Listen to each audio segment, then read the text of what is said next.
Salam damai sejahtera Bapak, Ibu, Saudara-saudari sekalian. Perkenalkan, nama saya Bagio Pramudito, usia 73 tahun. Orang awam, bukan YouTuber. Pada tahun 2018 saya bermimpi mendengar suara laki-laki berwibawa dari langit yang intinya menyuruh saya melaksanakan perintah memberitakan Injil yang tertulis di Markus 16. Saya yakin itu suara Tuhan. Syukur kepada Allah, inilah unggahan video saya yang ke-13, Senin 13 Desember 2021, dengan materi mengapa Tuhan Yesus tidak mengampuni. Manusia menyangka dengan dasar pemikiran bahwa Allah Maha Pengasih Penyayang. Maka jika seseorang memohon ampun, Allah akan mengampuni dia. Padahal Allah tidak mengampuni orang berdosa. Saya ulangi, Allah tidak mengampuni orang berdosa. Tuhan Yesus berkata di Matius 5, 17-18, pengampunan baru akan diberikan setelah terjadi eksekusi hukumannya. Saya ulangi, pengampunan akan diberikan setelah terjadi eksekusi hukumannya. Ini ganjil sekali. Kalau hukuman sudah dieksekusi lebih dulu, itu namanya tidak diampuni, Pak. Bagaimana sih Pak Bagio ini? Sabar. Ketetapan ini sudah 1991 tahun yang lampau ditetapkan, yaitu sejak Tuhan Yesus berada di dunia tahun 30 Masehi. Allah telah mengutus Tuhan Yesus untuk dieksekusi, mengganti umat manusia dihukum akibat dosa-dosa mereka, sehingga umat manusia tidak dihukum. Itu pun jikalau orang mau digantikan. Mari kita baca Matius 5, 17, 18. Asli sesuai Alkitab. Janganlah kamu menyangka bahwa aku datang untuk meniadakan hukum Taurat atau kitab para nabi. Aku datang bukan untuk meniadakannya, melainkan untuk menggenapinya. 18. Karena aku berkata kepadamu, sesungguhnya selama belum lenyap langit dan bumi ini, satu iota atau satu titik pun tidak akan ditiadakan dari hukum Taurat sebelum semuanya terjadi. 19. Karena itu siapa yang meniadakan salah satu perintah hukum Taurat, sekalipun yang paling kecil, dan mengajarkannya demikian kepada orang lain, ia akan menduduki tempat yang paling rendah di dalam kerajaan sorga. Tetapi siapa yang melakukan dan mengajarkan segala perintah hukum Taurat, ia akan menduduki tempat yang tinggi di dalam kerajaan sorga. Kita baca Matius 5, 17, 18, 19 dengan pengertian dari petunjuk Roh Kudus. Mari, ayat 17. Janganlah kamu menyangka bahwa aku datang, aslinya kan bunyinya, untuk meniadakan hukum Taurat. Pengertiannya, janganlah kamu menyangka bahwa aku datang untuk menghapuskan hukum Taurat, sehingga kamu bisa berbuat dosa sesuka-sukamu, supaya kamu tidak dihukum seperti yang telah terjadi pada perempuan yang tertangkap basah sedang berbuat zina di Yohanes 8 ayat 11 itu, di mana pada saat itu aku berkata kepada perempuan itu, aku pun tidak menghukum engkau. Pergilah dan jangan berbuat dosa lagi mulai dari sekarang. Janganlah kamu menyangka bahwa aku akan berkata demikian juga kepada kamu. Jangan. Aku datang bukan untuk menghapuskan hukum Taurat. Bukan. Seperti yang kamu sangka. Supaya kamu bisa berbuat dosa sesuka hatimu. Dan kamu tidak dihukum. Seperti perempuan yang jelas-jelas kedapatan berbuat zina itu. Tapi aku tidak menghukumnya. Aku datang bukan untuk menghapuskan hukum Taurat. Seperti itu.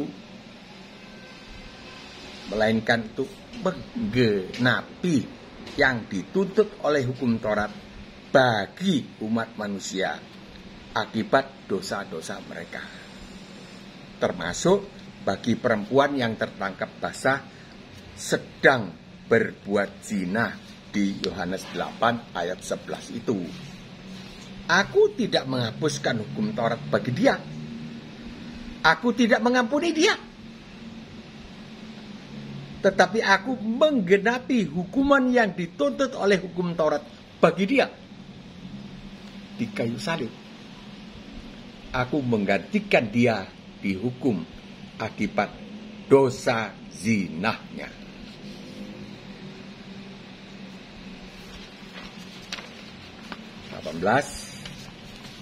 Jadi Tuhan Yesus tidak mengampuni, tapi menggantikan. Sama-sama diampuni ya tidak dihukum, digantikan hukumannya juga tidak dihukum. Tuhan Yesus bukan mengampuni, tapi menggantikan, sehingga manusia tidak dihukum. 18. Aku datang bukan untuk menghapuskan hukum Taurat seperti yang kamu sangkakan. Karena aku berkata kepadamu, ada ketentuan Allah bahwa sesungguhnya selama belum lenyap langit dan bumi ini, satu iota atau satu titik pun dari perintah-perintah hukum Taurat tidak akan ditiadakan sebelum terjadi penggenapan hukum Taurat. Jadi kita potong dulu, cari pengertiannya. Apa itu tidak akan ditiadakan? Artinya seluruh perintah-perintah hukum Taurat tidak akan ditiadakan. Seluruh harus dilakukan perintahnya. Jikalau gagal, maka hukumannya pun tidak akan ditiadakan. Pelanggarnya tidak akan diampuni. Itulah sebabnya Tuhan Yesus tidak bisa, tanda kutip, mengampuni orang berdosa. Sebab ada ketentuan, hukum Taurat tidak akan ditiadakan selama masih ada langit dan bumi ini. Dan orang yang melanggar pasti tidak akan diampuni. Hukumannya pun tidak akan ditiadakan. Hukum Taurat tidak akan ditiadakan, hukumannya pun tidak akan ditiadakan. Orang berdosa tidak akan diampuni. Ini ketentuan. Itulah sebabnya Tuhan Yesus tidak bisa, tanda kutip, mengampuni orang berdosa. Oleh sebab ada ketentuan yang demikian itu. Perintah-perintah hukum Taurat harus dilakukan, sekalipun perintah yang paling kecil. Dan tidak ada ampun bagi kegagalan menaatinya. Selanjutnya, ketentuan ini berlaku sebelum terjadi penggenapan hukum Taurat. Kan aslinya bilang, satu iota atau satu titik pun dari hukum Taurat tidak akan ditiadakan sebelum semuanya terjadi. Pengertiannya, semuanya apa? Semuanya ya ini. Penggenapan hukum Taurat. Dilaksanakan atau dilaksanakan perintahnya atau hukumannya dieksekusi. Ketentuan ini berlaku sebelum terjadi penggenapan hukum Taurat. Sebelum. Yaitu dilaksanakannya eksekusi hukuman akibat pelanggaran perintah hukum Taurat. Setelah terjadi penggenapan hukum Taurat, yaitu dilaksanakannya eksekusi hukuman akibat pelanggaran perintah hukum Taurat, barulah hukum Taurat akan ditiadakan. Semua pelanggaran tidak dihukum.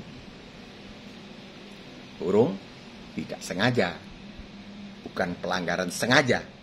Roma 8 ayat 1. Inilah sebabnya Tuhan Yesus datang untuk menggenapi hukum Taurat bagi manusia.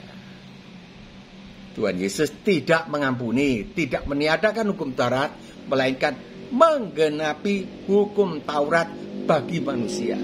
Menggenapi apanya? Hukumannya. Di mana? Di kayu salib. Yaitu menggantikan menjalani hukuman yang seharusnya manusia jalani akibat dosanya, supaya tuntutan hukum Taurat digenapi di dalam umat manusia. Roma 8 ayat 4. 19. Karena itu, dengan pengertian, karena perintah-perintah hukum Taurat tidak bisa dihapuskan, karena perintah-perintah hukum Taurat tidak bisa dihapuskan, perintahnya tidak bisa dihapuskan. Maka siapa yang tidak melakukan dan mengajarkannya demikian kepada orang lain, salah satu perintah hukum Taurat, sekalipun yang paling kecil, misalnya menghormati orang tua, hormati ibu bapak, itu dianggap perintah kecil. Siapa yang anggap? Orang, manusia. Di Keluaran 20 ayat 12. Menghormati ayah ibu dianggap atau digolongkan perintah kecil oleh manusia. Berbeda dengan jangan membunuh. Wah, membunuh, wah, hebat. Digolongkan perintah besar. Jangan berzina. Wah, besar. Maka siapa yang tidak melakukan perintah kecil dan mengajarkannya demikian kepada orang lain, mengajarkannya, kamu tidak membunuh toh? Oh tidak. Kamu berzina? Tidak Pak. Saya cuma tidak menghormati ayah ibuku. Karena perbuatannya begitu, ayah ibuku. Saya tidak bisa menghormati orang tua begitu. Maka siapa yang tidak melakukan perintah kecil dan mengajarkannya demikian kepada orang lain, akan menduduki tempat yang paling rendah di dalam kerajaan sorga. Dengan kata lain, pelanggaran atas satu perintah hukum Taurat sekalipun yang paling kecil tidak akan diampuni, yaitu sebelum terjadi penggenapan hukum Taurat dengan cara dilaksanakannya eksekusi hukuman akibat kegagalan manusia melakukan salah satu perintahnya. Siapa yang menggenapi? Tuhan Yesus. Aku datang bukan untuk meniadakan hukum Taurat. Meniadakan hukum Taurat artinya mengampuni. Melainkan aku datang untuk menggenapi hukum Taurat. Bagi siapa? Bagi orang. Bukan bagi dirinya beliau sendiri. Bukan. Aku datang untuk menggenapi hukum Taurat bagi orang. Jadi di kitab Yohanes 8 ayat 11, aku pun tidak menghukum engkau. Artinya bukan berarti aku mengampuni kau. Bukan. Memang tidak menghukum. Manusia yang bilang, orang yang membaca Alkitab bilang, mengatakan, berpendapat, berasumsi bahwa itu Yesus Kristus mengampuni perempuan berbuat zina. Tidak. Siapa yang bilang? Matius 5:17 yang baru kita baca. Aku datang bukan untuk meniadakan hukum Taurat bagi perempuan itu. Meniadakan itu artinya ngampuni. Aku tidak ngampuni dia. Aku menggenapi hukum Taurat bagi perempuan berbuat zina itu. Dan bagi kita sekalian, perempuan berbuat zina itu mewakili kita, umat manusia. Bagi kita sekalian, kita selamat bukan karena diampuni. Banyak yang protes. Oh, bukan begitu, Pak. Masa Yesus tidak mengampuni? Nah, buktinya tidak mengampuni. Bukan tidak menghukum, bukan mengampuni. Tidak menghukum, ya tidak dihukum. Bisa mengampuni, bisa juga menggenapi. Kalau mengampuni, Tuhan Yesus melanggar ketentuan ini. Satu perintah hukum Taurat tidak akan ditiadakan selama masih ada langit dan bumi. Kalau beliau meniadakan, beliau melanggar ketentuan ini. Siapa yang mengadakan? Tidak disebutkan. Tentu Allah. Siapa Allah? Ya beliau sendiri. Beliau sendiri. Dengan kata lain, ulangi, maka siapa yang tidak melakukan perintah kecil dan mengajarkannya demikian kepada orang lain, ia akan menduduki tempat yang paling rendah di dalam kerajaan sorga. Dengan kata lain, pelanggaran atas salah satu perintah hukum Taurat, sekalipun yang paling kecil perintahnya itu, tidak akan diampuni. Yaitu sebelum terjadi penggenapan hukum Taurat oleh Tuhan Yesus. Dengan cara dieksekusi hukuman akibat kegagalan manusia melakukan salah satu perintahnya. Ini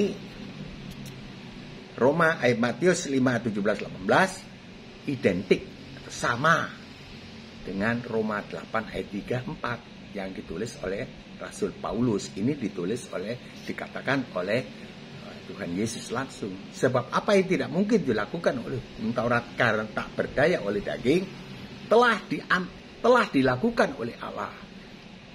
Apanya dilakukan? Hukumannya. Bagaimana caranya Allah melakukan hukumannya? Mengambil alih hukuman itu dengan jalan mengutus anaknya. Nah, itu mengutus anaknya di dalam daging yang serupa dengan daging yang dikuasai dosa karena dosa. Ya, anak Allah itu tidak berdaging, diutus dalam daging. Lah kalau tidak di dalam daging ya tidak bisa disalib, mesti dalam daging. Kalau dari sorga, beliau itu dalam roh. Mau turun dalam daging bisa, anjlok kata orang Jawa. Anjlok. Meloncat langsung dari sorga, blak, di lapangan di Yerusalem. Ya, jadi anak Allah di dalam daging. Ya bisa juga, tidak ada yang mustahil bagi Allah. Tapi itu namanya bukan manusia. Itu namanya jadi-jadian. Kalau manusia harus dikandung, dilahirkan oleh seorang wanita, yaitu Bunda Maria. Sama. Kemudian besar, disalib. Dituduh yang tidak beliau lakukan. Padahal menurut rencana Allah sendiri, yaitu melakukan atau mengambil alih hukuman umat manusia. Ia telah menjatuhkan hukuman atas dosa di dalam daging Yesus Kristus yang tidak berdosa. Itu apa? Supaya tuntutan hukum Taurat digenapi dalam kita. Tidak ditulis supaya manusia diampuni, tidak. Supaya tuntutan hukum Taurat digenapi dalam kita. Bukan bilang diampuni, kalau diampuni ya dibuang hukumnya. Orangnya diampuni berarti. Tidak, hukumnya tidak dibuang. Ini hukumannya digantikan oleh anak Allah ini.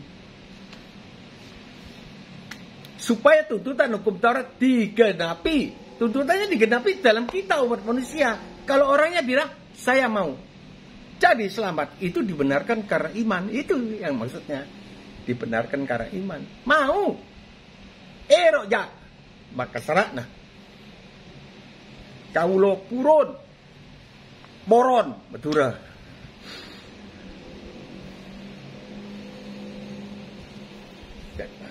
Kesimpulan. Matius 5:17. Tuhan Yesus datang bukan untuk mengampuni dosa atau orang berdosa. Melainkan Tuhan Yesus datang untuk menggantikan hukuman yang dituntut oleh hukum Taurat bagi orang berdosa. Sama toh? Roma 8 ayat 4 tadi. Tuntutan hukum Taurat digenapi dalam kita, maka ya kita tidak dihukum, sudah digenapi. Yang menggenapi siapa? Anak Allah. Yohanes 3:17 mengatakan, itu sang hakim sudah menggantikan aku. Ini sudah hukum. Algojo, tidak bisa kau jebloskan aku ke neraka. Tidak bisa. Sang hakim. Baca. Algojo. Dari mana kau, Gojo? Masa kau tidak baca? Allah mengutus anaknya bukan untuk menghakimi dunia, melainkan untuk menyelamatkannya oleh dia. Gojo tidak ngerti kau. Pergi saja kau. Saya sudah digenapi. Tuntutan hukum Taurat tidak berkuasa atas saya. Tidak bisa kau pakai hukum Taurat untuk menuntut saya masuk neraka. Tidak bisa. Pergi. Demikian ilustrasinya. Tuhan Yesus datang bukan untuk mengampuni dosa atau orang berdosa. Tuhan Yesus datang untuk menggantikan hukuman. Sama, dua-dua. Mengampuni, ya enggak dihukum. Menggantikan hukuman, ya manusia tidak dihukum akibatnya. Buahnya itu. Tapi kalau mengampuni, maka Tuhan Yesus akan melanggar ketentuan yang sudah ada. Yaitu hukum Taurat tidak akan ditiadakan biar secuil. Dan pelanggaran atas hukum Taurat, biar secuil pelanggarannya, pasti dihukum. Hukumannya apa? Neraka, sama.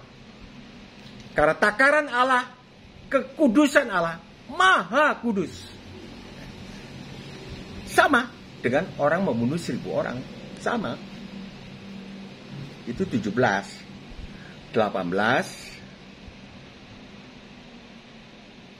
Sebelum Tuhan Yesus disalib menggantikan hukuman umat manusia. Sebelum disalib. Sini sebelum. Segala perintah-perintah hukum Taurat sebelumnya harus dilakukan oleh manusia tanpa kecuali. Ini sebelumnya. Sini Tuhan Yesus disalib. Ini sebelumnya. Semua perintah harus dilakukan. Nomor 2. Sebelum Tuhan Yesus disalib, pelanggaran atas salah satu perintah hukum Taurat akan dihukum. Tidak akan diampuni. Di sini. Akan dihukum. Manusia bilang diampuni. Tapi Tuhan bilang tidak dihukum. Similar, mirip-mirip, beda tipis. Tapi kita mesti lihat persisnya ini Alkitab. Terlebih lagi para murtadin harus belajar yang tepat. Setelah, jadi ada 2 tadi, seluruh perintah hukum Taurat harus dilakukan. Satu iota atau satu titik pun tidak akan ditiadakan dari hukum Taurat. Sebelum semuanya terjadi. Terjadi apanya? Penggenapannya oleh Tuhan Yesus. 2. Harus digenapi, harus dilakukan seluruh perintahnya. Dan kedua, pelanggaran harus dihukum. Pasti dihukum. Tidak ada ampun. Tidak dihukum. Pasti dihukum. Sebelum. Sekarang, setelah Tuhan Yesus disalib, setelahnya menggantikan hukuman umat manusia, maka semua manusia tidak dihukum. Semua manusia tidak dihukum. Bukan diampuni. Bukan. Nah, coba baca Roma 8 ayat 1. Sebab itu tidak ada penghukuman bagi siapa yang berada di dalam Kristus Yesus. Tidak ditulis ada pengampunan, tidak. Tidak ada penghukuman. Setelah Tuhan Yesus disalib, sini menggantikan hukuman umat manusia, maka semua manusia tidak dihukum. Waduh, enak. Enak. Ikut Yesus saja, enak. Nah, tidak ada keselamatan di luar Tuhan Yesus. Ini jarangnya. Enak. Jalan enak kok tidak mau. Kok bantah-bantah, heran aku. Setelah Tuhan Yesus disalibkan, menggantikan umat manusia menggantikan di sini. Maka hukum Taurat versi lama ditiadakan. Kan bunyinya gini. Sebab sebelum lenyap langit dan bumi ini, satu iota atau satu titik pun dari hukum Taurat tidak akan ditiadakan sebelum semuanya terjadi. Terjadi penggenapannya sebelum. Ya kalau sudah terjadi, berarti ya hukum Taurat dihapuskan, ditiadakan. Dari kalimat ini saja. Kalau sebelumnya tidak akan ditiadakan. Kalau sesudahnya tentu ditiadakan. Versi lama dihapuskan. Beraninya Pak Bagio. Bukan, ini aja. Saya tidak keluar kemana-mana. Ini saja. Akibat hukum Taurat ditiadakan, maka semua manusia tidak dihukum. Cocok dong? Hukum Taurat ditiadakan.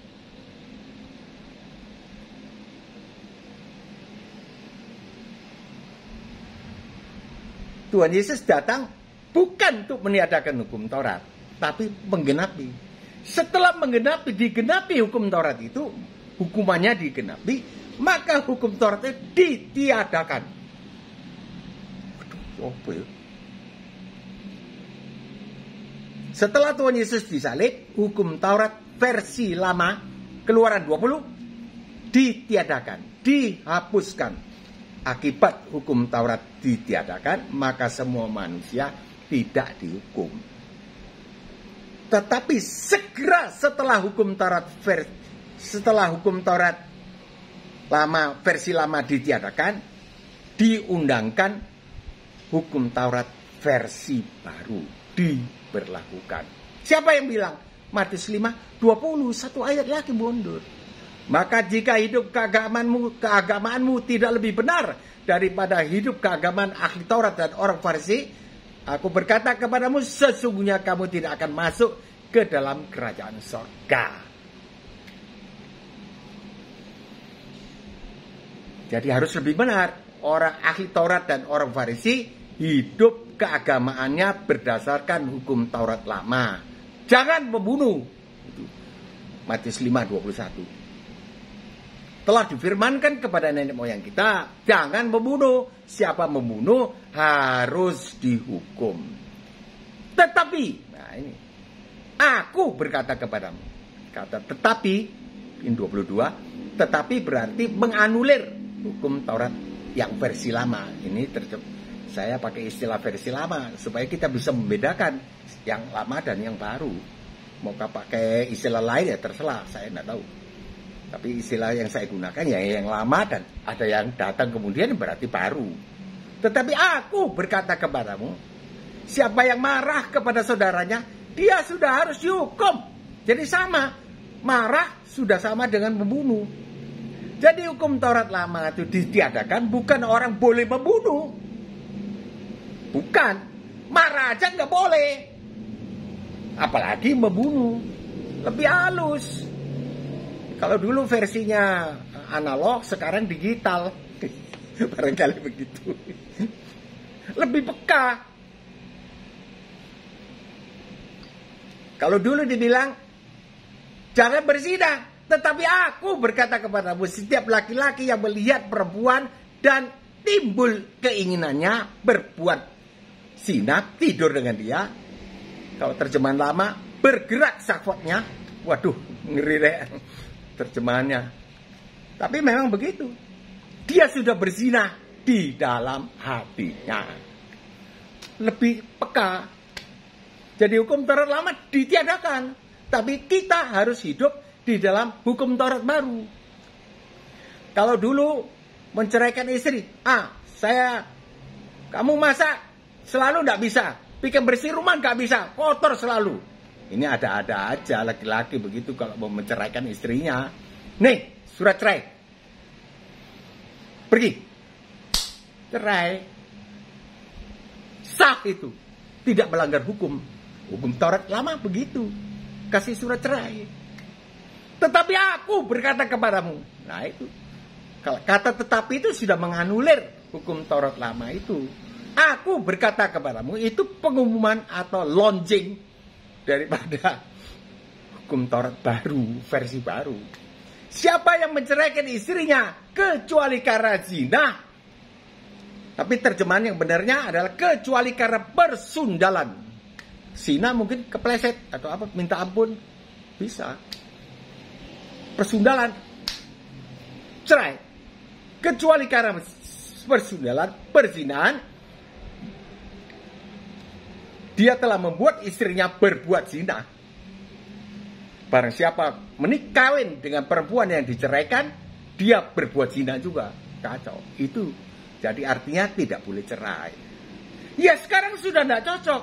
Ya dari dulu sebetulnya tidak cocok. Sekarang ini tidak mau cocok. Bukan tidak cocok, tidak mau cocok. Kalau tidak cocok sudah dari dulu. Dan selanjutnya, mata ganti mata, gigi ganti gigi. Fair, kau pukul mataku satu, ku tonjok juga matanya satu. Balas, setimpal, tidak apa-apa. Matius 5:39, tetapi aku berkata kepadamu. Tetapi itu artinya tidak bisa, mata ganti mata tidak bisa. Gigi ganti gigi tidak bisa dilakukan, tidak boleh. Aku berkata kepadamu, jangan melawan orang yang berbuat jahat kepada kamu.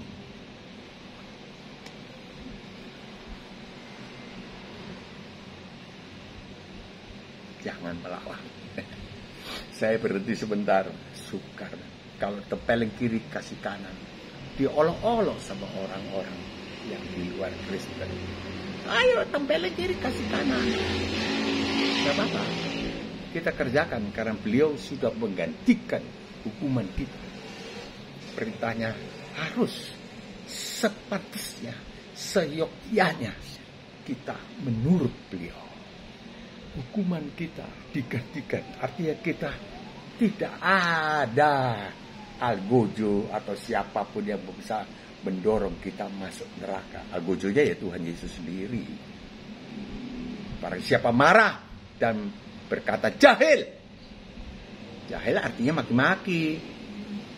Bukan jahil lo. Tangan itu jahil. Bukan. Tolol. Gitu aja gak bisa. Dia sudah harus diserahkan ke dalam neraka menyala-nyala. Siapa menyerahkan? Ya Tuhan Yesus sendiri. Saya heran kok orang bisa bilang Tuhan Yesus itu orang. Tuhan Yesus. Demikian. Jadi sebelum Tuhan Yesus disalibkan ada dua. Hukum Taurat harus dilakukan semuanya. Melanggar harus dihukum. Setelah Tuhan Yesus disalibkan, maka ada dua juga. Satu, semua manusia tidak dihukum. Hukum Taurat lama dihapuskan. Hukum Taurat lama dihapuskan. Kalau dulu yang sebelumnya hukum Taurat harus dilakukan. Kalau setelahnya hukum Taurat dihapuskan. Versi lama. Kalau di sini manusia berbuat dosa harus dihukum. Jadi di luar Yesus Kristus tidak ada yang diampuni. Itu maksudnya. Di luar Yesus Kristus tidak ada. Sebelum Yesus Kristus disalibkan. Tidak ada. Setelah Tuhan Yesus disalibkan, maka hukum Taurat versi lama ditiadakan. Segera terbit hukum Taurat baru, Matius 5:20. Semua manusia diampuni. Tidak dihukum. Orang bilang diampuni. Ya, tidak apa-apa, diampuni. Tidak dihukum. Tidak dihukum. Mana yang bilang hukum Taurat versi lama dihapuskan? Lukas 16 ayat 16. Ini yang menopang. Lukas 16 ayat 16. Hukum Taurat dan kitab para nabi berlaku sampai zaman Yohanes Pembaptis.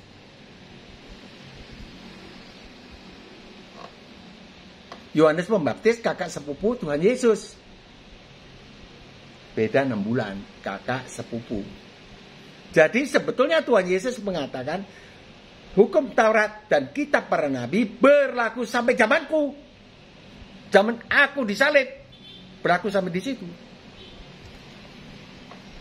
Setelah itu kerajaan Allah diberitakan dan orang berebut menggagahinya. Enak, gampang terima Tuhan Yesus. Nah, sekarang orang tidak mau, yang gampang tidak mau, cari yang sulit. Ya tidak tahu saya. Saya tidak perlu ngomong lebih dari itu. Nah, berlaku sampai zaman Yohanes, sampai zamanku, masaku.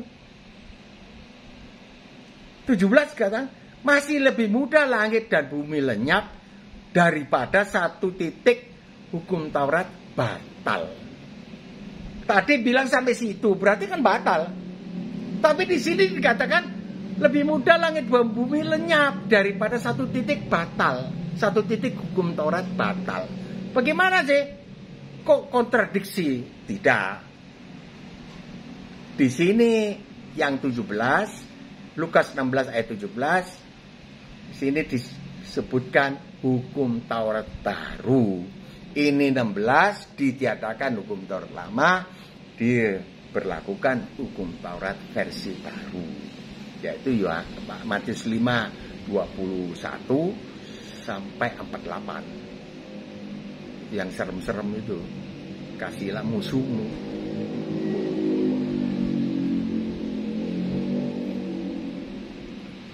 Hukum Taurat lama, kasihlah sesamamu, bencilah musuhmu. Tapi saya cari tidak ada kalimat kata bencilah musuhmu, tidak ada. Tetapi aku berkata kepadamu, kasihlah musuhmu, berdoalah bagi orang yang menganiaya kamu.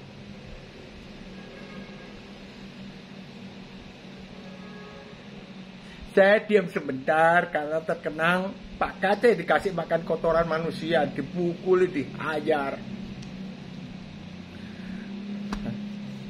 Sesat. Karena kita satu tubuh dengan beliau. Tapi jangan lupa, Tuhan Yesus di sorga ikut merasakan mulutnya dijejeli kotoran manusia. Tuhan Yesus ikut merasakan digebuki. Siapa bilang? Kisah Para Rasul 9. Orang Kristen dianiaya oleh Saulus. Tuhan Yesus bilang, mengapa Saulus engkau menganiaya aku? Beliau di sorga, bagaimana bisa terasa ikut dianiaya?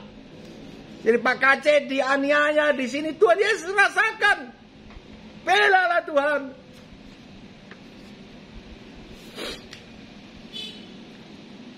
Jadi setelah Tuhan Yesus disalibkan, maka hukum Taurat lama ditiadakan, dihapuskan, ganti hukum Taurat baru. Tadi lanjut melenceng jadinya. Lukas 16 ayat 17, hukum Taurat lama berhenti sampai situ, zaman Yesus disalib, selesai. 17 hukum Taurat baru. 18 buktinya hukum Taurat baru. Bicara tentang perceraian. Hukum Taurat baru, barang siapa menceraikan istrinya, dia sudah membuat istrinya berbuat zina. Siapa kawin dengan perempuan yang diceraikan, dia berbuat zina. Itu buktinya hukum Taurat baru. 16, 17, 18. Demikian pembahasan kita perihal mengapa Tuhan Yesus tidak mengampuni. Yaitu sebab ada ketentuan. Sebelum eksekusi hukuman dijalani oleh Tuhan Yesus, manusia tidak akan diampuni jika melanggar hukum Taurat. Setelah Tuhan Yesus disalibkan, manusia mendapat pengampunan. Kalau mau digantikan, kalau tidak mau digantikan, ya jalani sendiri. Saya tidak bisa khotbah pakai bahasa teologian, bahasa daily conversation. Ya kalau tidak mau digantikan, jalan sendiri kan sudah. Kan tanggung jawab sendiri. Sebab hukum Taurat tidak bisa ditiadakan, harus dilaksanakan. Dan orang yang melanggar harus dihukum sebelum Tuhan Yesus. Nah, setelah Tuhan Yesus, ya ini enak digantikan. Mau saja, kalau saya mau. Sebelum ada ketentuan, sebelum eksekusi hukuman digantikan, dijalani oleh Tuhan Yesus, manusia tidak akan diampuni jika melanggar hukum Taurat. Itulah sebabnya tak seorang pun sampai kepada Bapa kalau tidak melalui aku. Karena hukumannya digantikan oleh beliau. Jadi orang yang datang ikut di belakang Tuhan Yesus atau berucap, ini darahnya anak Diko Bapa yang disembelih di atas kayu salib, 100%. Mari, welcome. Kalau enggak, tidak bisa berseru-seru. Tidak bisa. Ya, kita ilustrasikan.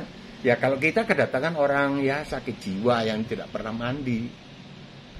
Pak Bagio, dia peluk saya, bagaimana? Saya mau nggak ya? Saya nggak mau, jelas nggak mau. Jabat tangan nggak mau saya. Busuk. Apalagi zaman corona begini, nggak mau saya. Apalagi kalau dia bikin kue ulang tahun. Ini Pak Bagio saya bikinkan kue ulang tahun. Nih, tak? Nggak mau kita makan. Nggak mau. Jangan-jangan apa itu yang dibikin, nggak tahu saya. Nggak mau. Allah takarannya maha kudus. Jadi tidak bisa, kita yang ada dosa sedikit pun tidak bisa datang kepada beliau. Tidak bisa. Harus dieksekusi dulu. Hukumannya itu. Ya di dalam Yesus itu. Eksekusi kita sudah tinggal ngaku aja. Dulu saya nyolong Tuhan. Dulu saya begini. Gantikanlah hukumannya. Beliau dengar loh. Beliau maha kuasa, maha mendengar. Bisa berapa triliun manusia, tidak ngerti lah. Semua orang didengar oleh beliau. Beliau Allah. Kita ngerasa ini tahu bicara dalam hati aja beliau bisa tahu.